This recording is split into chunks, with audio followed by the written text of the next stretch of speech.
Captain America இந்த part வந்து பார்த்தீங்கன்னா மார்வல் ஃபேன்ஸாக இருக்கட்டும், ஸ்டீவ் ரோஜரோட ஃபேன்ஸாக இருக்கட்டும் டிசப்பாயிண்ட் பண்ணும் உங்களை கண்டிப்பாக. ஏன்னா நம்ம இந்த கேப்டன் அமெரிக்கா அப்படின்னாலே நமக்கு ஒரு விஷயம் பயங்கரமாக இருக்கும். ஸ்டீவ் ரோஜரை பார்த்து அப்படியே பழகிற நம்ம திடீர்னு வந்து அவர்கிட்ட இருந்து வாடகைக்கு ஒருத்தர் வாங்கிட்டு வரும்போது அவர் தான் இனிமேல் கேப்டன் அமெரிக்கா போது கண்டிப்பாக டிசப்பாயிண்ட் பண்ணும். யாரை இந்த படத்தை நான் பாருங்க அப்படின்னு சொல்லுவேன்னா, மார்வல் ஃபேன்ஸ் நீங்க எல்லா இதுவும் பார்த்துருவீங்க, ஒன்று கூட விட மாட்டீங்கன்னா பாருங்க. மேபி பார்த்துட்டு இதை ஏதாச்சும் ஒரு இதில் வந்து சொருவி கண்டினியூஷன் வச்சிருவாங்க. ஸோ அப்படி இருக்கும்போது உங்களுக்கு அது மிஸ் ஆகக்கூடாது அப்படின்னா maybe just give it a try அப்படின்னு சொல்லுவோம். மற்றபடிலாம் விஎஃப்எக்ஸ் ஆகும், ஸ்டோரி பிளாட் எல்லாமே ரொம்ப ஆவரேஜாக தான் இருக்குது. ரொம்ப கான்வர்சேஷனலாகவே கொண்டு போகிறாங்க. ஆக்ஷன் மூவிஸ் எதுவுமே கிடையாது, ஆக்ஷன் சீன்ஸ் எதுவுமே இல்லை. கேப்டன் அமெரிக்கா அப்படின்னும் போது நம்ம யாருக்காக படம் பார்ப்போம்? கேப்டன் அமெரிக்கா, ஓகே, தலைவன் வருவான், ஷீல்டு எடுத்துட்டு வருவான் அப்படின்னு பார்த்தா வருது, ஷீல்டு வருது, ஃபால்கன் எடுத்துட்டு வராரு. ஃபால்கன் வந்து நான் தான் புது கேப்டன் அமெரிக்கா அப்படின்ற மாதிரி வந்து வராரு. ஓகே, அதெல்லாமே வந்து அவருக்கு கொடுத்த ரோல் இப்படி தான் நீ இது பண்ணணும் போது அந்த ரோலுக்கு ஏற்ற மாதிரி ஃபால்கன் வந்து சூப்பராக பண்ணியிருக்காரு. ஓகே ஃபைன், அதெல்லாம். பட் ஸ்டில் ஸ்டோரி அப்படின்னு வரும்போது, அவெஞ்சர்ஸ் அப்படின்னு வரும்போது, மார்வல் அப்படின்னு வரும்போது ஃபேன்ஸ் கிட்ட ஒரு எக்ஸ்பெக்டேஷன் இருக்கும். ஓகே, கேப்டன் அமெரிக்கா இல்லை, ஸோ அது ஏதோ ஒன்று பண்ண போகிறாங்க, மேபி கேப்டன் அமெரிக்கா கேமியோவில் வராரா, இல்லை அவரோட ரெஃபரன்ஸ் வச்சுருக்காங்களா, அப்படி இப்படின்னு தான் வந்து பார்ப்பாங்க. பட் அந்த மாதிரி பெருசாக எந்த ரெஃபரன்ஸும் கிடையாது. ஸ்டோரி ரொம்ப சிம்பிளாக போகுது. வில்லனை பத்தி சொன்ன விஷயங்கள் நல்லா இருந்தது. வில்லனை காமிக்கும் போது வில்லனோட அந்த ஒரு எப்படி சொல்றது லுக் வைஸ் எல்லாம் நல்லா இருந்தது. பட் ஆனா வில்லன் வந்து ஒருத்தர் நேர்ல நிற்கும் போது அங்க நீங்க வில்லனுக்கு வந்து ஒரு பெரிய ஒரு விஷயத்த வந்து காமிக்கணும். அப்பதான் அந்த வில்லனோட அந்த ஒரு இது வந்து பேஸ் வந்து ஸ்ட்ராங்கா இருக்கும்.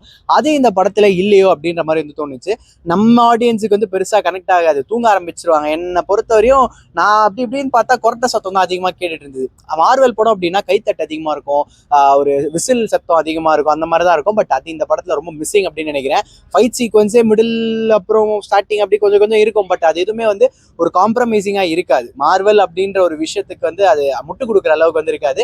கடைசியா கிளைமேக்ஸ்ல ஒரு ஃபைட் சீக்வன்ஸ் வரும் ரெட் ஹல்க்குக்கும் ஃபால்கனுக்கும், அது நல்லா இருக்கும். அது கொஞ்சம் 3Dக்கு வந்து கொஞ்சம் சப்போர்ட்டிவா இருந்தது. மற்றபடி டப்பிங் ஓகே. 3D அப்படின்னு பார்த்தா அந்த ஒரு டெப்த் எல்லாம் வந்து பெருசா வரல. ஃபால்கன் வந்து அவரோட விங்ஸ் எல்லாம் வீசுமா அந்த விங்ஸ் வந்து பக்கத்துல வராம இருக்கணும், அதெல்லாம் இல்லை. மேபி அந்த ஷீல்டு வந்து அங்கங்க சுத்துறது அது வேணா ஃபேன்ஸுக்கு கொஞ்சம் ஓகேவா இருக்கலாம், கிளைமேக்ஸ் ஓகேவா இருக்கலாம். மற்றபடி ரெட் ஹல்க் நல்லா இருக்கு. அவரை வந்து கடைசியா இன்னும் ஒரு 5 நிமிஷத்துல 7 நிமிஷம் காமிப்பாங்க. அந்த ஒரு ஃபைட் சீக்வன்ஸ் நல்லா இருக்கு.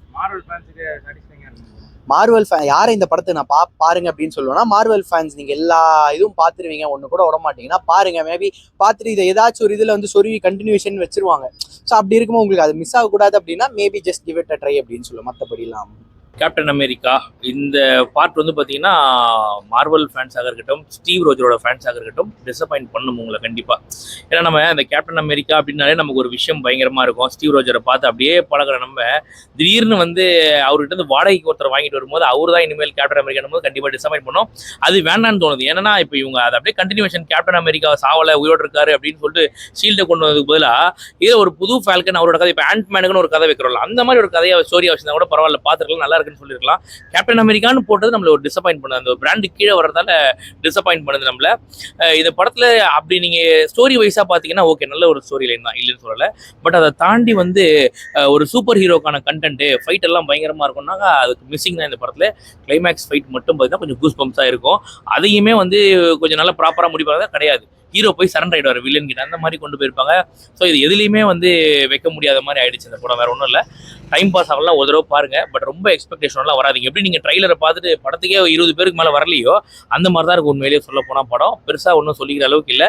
அது ரெகுலராக அந்த சீரியஸ் எல்லாம் ஃபுல்லாக பார்த்துட்டு வரவங்க வேணா ஒரு தடவை பார்க்கலாமே தவிர புதுசாக நான் பார்க்க போறேன் அப்படின்னாக்கா அப்படிலாம் ஒன்றும் கிடையாது. பார்க்குற அளவுக்கு பெருசாக ஒன்றும் கிடையாதுன்னு தான் சொல்லுவேன். டெக்னிக்கலி நல்ல ஒரு படம் தான். ஸ்டோரி வைஸும் சூப்பராக இருந்துச்சு. அடுத்த பாட்டுக்கு லீடாகவும் கொடுத்துருக்காங்க. புதுசாக ஒரு அவெஞ்சர்ஸ் கிரியேட் ஆகிற மாதிரி காமிச்சிருக்காங்க. சும்மா ஒரு தடவை பாருங்க, அவ்வளோதான். இல்லை அதுதான் டிசப்பாயிண்ட் பண்ணுச்சு ஆக்சுவலாக. அது எப்படின்னா ஸ்டீவ் ரோஜரை பார்த்துட்டு இவரை பார்க்கறதுக்கு ஏதோ வாடகைக்கு வாங்கிட்டு வந்த மாதிரி இருக்கு, வாடகை சைக்கிள் ஓட்டுற மாதிரி தான் இருக்குது, வேற ஒன்றும் இல்லை. அது மட்டும் டிசப்பாயிண்ட் பண்ணும். அப்படி கொஞ்சம் பொறுத்துட்டு பார்த்தீங்கன்னா சரி ஓகே, அப்படி ஸ்டோரியாக பார்த்துடலாம், பிரச்சனை கிடையாது. சூட் ஆகல. இவரே வந்து பார்த்தீங்கன்னாக்கா ஒரு கோ ஆர்டிஸ்ட் மாதிரி பின்னாடி நின்றவர். இவருக்குன்னு ஒரு படம் வைக்கும்போது அது ப்ராப்பராக செட் ஆகல. அட்லீஸ்ட் இவரை கொஞ்சம் பயங்கர ஹைப்பாவது காமிச்சிடணும். இவருக்கு இன்னும் ஒரு செகண்ட் ஹீரோ வேற ஒருத்தரை போட்டு ஸ்க்ரீன் ஸ்பேஸை பாதி அவருக்கு வேற கொடுத்துட்டாங்க. அதெல்லாம் கொஞ்சம் டிசப்பாயின்மெண்ட் தான். சும்மா ஒரு தடவை பாருங்கன்னு சொல்லுவேன், வேற ஒன்றும். அதெல்லாம் பெருசாக சொல்லிக்கிற அளவுக்கு இல்லை. ஸ்டார்டிங்கில் ஒரு ஃபைட் வரும், அதுக்கப்புறம் மிட்ல ஒரு ஃபைட் வரும், கிளைமேக்ஸ் ஃபைட் வரும். இது எல்லாத்தையும் வச்சு பார்த்தா கூட பார்த்தீங்கன்னா நீங்கள் இந்த கேப்டன் அமெரிக்காவோட சிவில் வார் பார்த்தீங்கன்னு வச்சுக்கோங்களேன், அதில் வர ஃபைட்லாம் வெறித்தனமாக இருக்கும். இன்டர்வல் பிளாக் ஃபைட் எல்லாம் பயங்கரமாக இருக்கும். கிளைமேக்ஸ் ஃபைட் இன்னும் அல்டிமேட்டாக இருக்கும். ரொம்ப சூப்பரா இருக்கும். பட் அது கூட எல்லாம் கம்பேர் பண்ணும்போது 0.1% கூட இல்லைன்ற மாதிரி தோணுச்சு. அவ்வளவு வேற ஒன்றும் கிடையாது. சும்மா பறக்குறானுங்க, இஷ்டத்துக்கு பறக்குறானுங்க, அப்படியே ரெக்கையை மாட்டிக்கிட்டே தவிர மற்றபடி பெருசா ஒன்றும் கிடையாது. இவனுங்களுக்கு யூனிக்கா என்ன இருக்குன்னாக்கா ஒன்றும் கிடையாது. ஒரு ஷீல்டை கொண்டு வந்துட்டானுங்க, அதை வச்சு அப்படியே ஓட்டிட்டு இருக்கானுங்க. பெருசா சொல்லிக்கிறதுலாம் ஒன்றும் கிடையாது. ஒரு தடவை வேணா பாருங்க, அவ்வளவுதான். படம் நல்லா இருக்கு தல. கிட்டத்தட்ட வந்து பாத்தீங்கன்னா வெளியே வந்ததுல இருந்தே ஒரு 20 யூடியூப் சேனல் பக்கம் வந்து ரிவ்யூ எடுத்துட்டாங்க. ஏன்னா அந்த அளவுக்கு படத்துக்கு எக்ஸ்பெக்டேஷன் இருக்கு.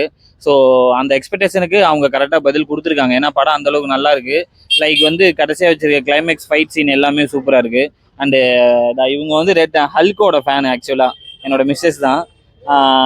ஹல்க்குக்காக தான் வந்து பார்க்கணும் அப்படின்னு சொல்லி வந்தாங்க. லைக் அந்த ரெட் ஹல்க் வந்த சீன்ஸ் எல்லாமே சூப்பராக இருந்தது. அதான் மெயினாக அதுதான். லைக் வந்து இதுக்கு முன்னாடி ஸ்டீவ் ராஜஸ் ஃபேன்ஸ் எல்லாம் மிஸ் பண்ணியிருப்பாங்க. லைக் இனிமே அவங்க இருக்க மாட்டாங்க அப்படின்ட்டு. அது ஃபில்ஃபில் அளவுக்கு ஃபால்கன் நல்லா பண்ணியிருக்காரு. கண்டிப்பாக சூட் ஆகுது ப்ரோ. இதுக்கு முன்னாடி கன்சிஸ்டன்சியாக இந்த மூவியை லைனாக பார்த்துட்டே இருந்தவங்களுக்கு ஃபால்கன்ல இருந்து ஒரு இம்ப்ரூவ்மெண்ட் என்ன இருக்கு அப்படிங்கிறத அந்த பேஸில் வச்சு பார்க்குறப்ப அந்த படம் நல்லா இருக்கு. அதர்வைஸ் பெருசாக அவனுக்குன்னு கேப்டன் அமெரிக்கன் தனியாக மாசான சீன்ஸு, பெரிய பெரிய பிஜிஎம் அந்த மாதிரிலாம் இல்லாமல் நீட்டாக கொண்டு போயிருக்காங்க. டீசெண்டாக இருக்கு. இல்லை, மூவி ஆவரேஜாக தான் இருக்கு.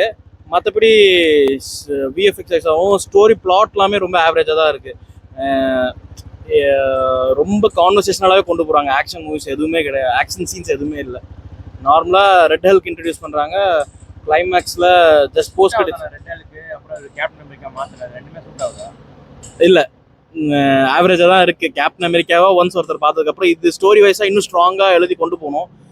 இன்னும் கொண்டு போகல. அவங்க கன்ஃபார்ம் இருக்கும். ஏன்னா அந்த மல்டிவர்ஸ்க்கு முன்னாடி இந்த இன்ஃபினிட்டி சாகாக்கு அப்புறம் மல்டிவர்ஸாவே டவுனாக போயிட்டு இருக்கு எல்லா மூவியுமே. இதுவுமே ஒன் அமௌங் தெம் அப்படின்ற மாதிரி ஆயிடுச்சு. இதுக்கப்புறம் எப்படி தண்டர் போல்ஸ்ல பிளாட் பண்ணி கொண்டு போறானுங்களா, கனெக்ட் பண்ணி கொண்டு போறாங்களான்னு தெரியல. பார்ப்போம். இது மேலே போக போகுது. நான் ஹல்க் ஃபேன். கொஞ்சம் ஹல்க் இன்ட்ரடியூஸ் பண்ணுவாங்க, அட்லீஸ்ட் ஏதாச்சும் ஒரு டச் ஆகுது இருக்கும் அப்படின்னு பார்த்தேன். இல்லை, நார்மலாக ரெட் ஹல்க் மட்டும் தான் இன்ட்ரடியூஸ் பண்ணியிருக்காங்க. அங்கங்கே நேம் மென்ஷன் பண்ணுறாங்க தவிர எந்த ஒரு பேக் ஸ்டோரியும் இல்லை. நார்மலாக ரொம்ப ட்ரையாக கொண்டு போயிருக்காங்க. ஆவரேஜாக தான் போதும். மற்றபடி ஒன்று ஓரளவுக்கு பார்க்கலாம். ஆவரேஜ் தான். Fight scene Red Hulk and Captain America நல்லா இருக்கு பார்க்கலாம். ஃபால்கன் செட் ஆகல அவருக்கு. ரெட் ஹல்க் சரியான லுக் பங்கமாக பண்ணியிருந்தாங்க. அதெல்லாம் ஸ்டோரி வைஸ் எக்ஸ்பிளைன் பண்ணுற மாதிரி எத்தனை மணி நேரம் ஸ்லோவாக நல்லா இருந்திருக்கும். இது எக்ஸ்பிளைனும் அவ்வளோ நல்லா இல்லை, ஸ்லோவாக தான் போயிடுச்சு படம்.